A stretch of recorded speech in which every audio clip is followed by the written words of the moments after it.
My journey to discover fake news begins in Russia, on a sidewalk, late at night, and I've been drinking. Vodka, of course. I'm with a man that I met at Pravda, the newspaper, and we're talking about freedom and ideas and information and journalism. And as the night gets later, he gets more animated, and finally he says to me, "You know, you Americans have it all wrong. You believe what you read in the papers. We Russians, we understand. We read between the lines." Well, that hits me hard. So the next morning, I'm on a plane flying back to the United States to my college radio station, WSBN in Saratoga Springs, FM 91, where I am news director.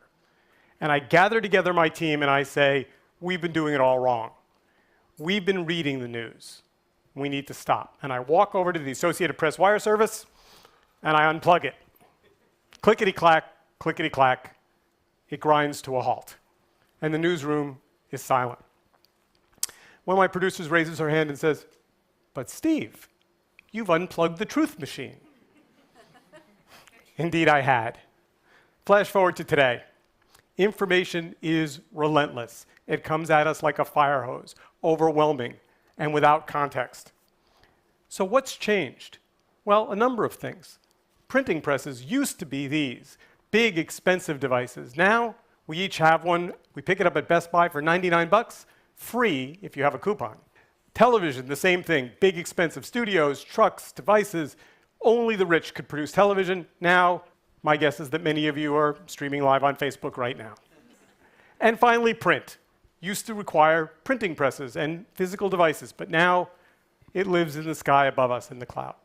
So, what's changed? Today, the tools are democratized. Consumers are makers, and information is abundant. So these are all good things, right? Well, the answer is sort of, because anything that we can't seem to find context around, we simply label as fake. Once we find that everything is labeled fake, the question is, why is this? And the answer is we can blame the obvious subjects, Reddit, Facebook, Google, Twitter. But the reality is, and this is what I'm going to suggest, that fake news is actually a good thing. That fake news is the end of an era, and that we are arriving at the beginning of a new one, an era that I would suggest is awake news. Now, we are all becoming conscientious content consumers. And this is important, because in order to become conscientious content consumers, fake news requires us to be active participants, more engaged, more thoughtful. Fake news is a wake-up call. It's a wake-up call to publishers, to platforms, and to the public. So let's go through them and see how it works. For publishers, fake news invites creators to state their publication's point of view and editorial standards. Now, this is important, because if it takes two sources to confirm a fact, we should know this. If there's a mistake, and we all make them, how do they correct them? And most importantly, if they're going to use silent sources, unnamed sources, how do they do that? Sharing clear policies for how facts are checked, shared, and attributed will build trust with readers.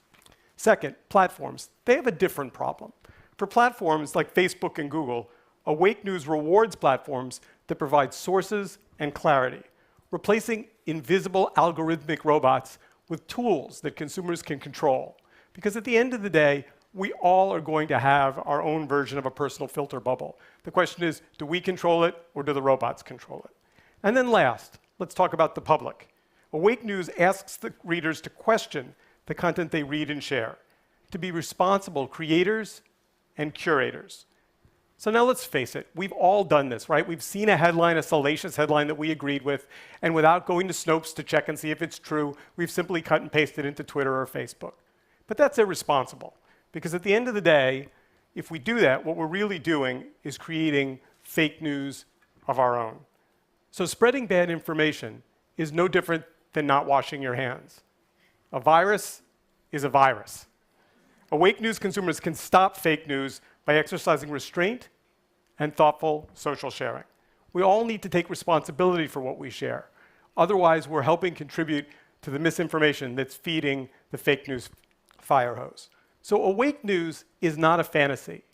It is, in fact, the inevitable evolution of our information ecosystem.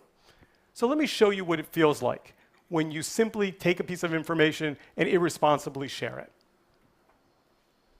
It feels like this: sharing without responsibility to your audience. Pretty uncomfortable, isn't it? All right, I'm back. So with that in mind, I've been thinking about who I could speak to about fake news and to see how serious a problem it was. And I reached out to the smartest person I know, Vint Cerf. Now, Vint is an enormously impressive internet pioneer. He actually, along with a partner, invented TCP/IP, the device technology that controls the internet. And so I asked him, should we be concerned about fake news? And by the way, he's now an internet entrepreneur at Google, so I thought I knew his answer. Well, here's what he said. He said, yes, we should be concerned.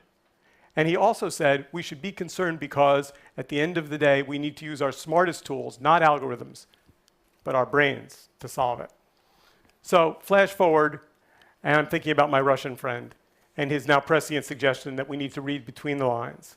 He certainly was thinking about awake news when he said that.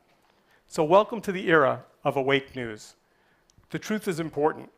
The truth matters. Whatever you do and wherever you find it, don't turn your back on the truth. Thank you.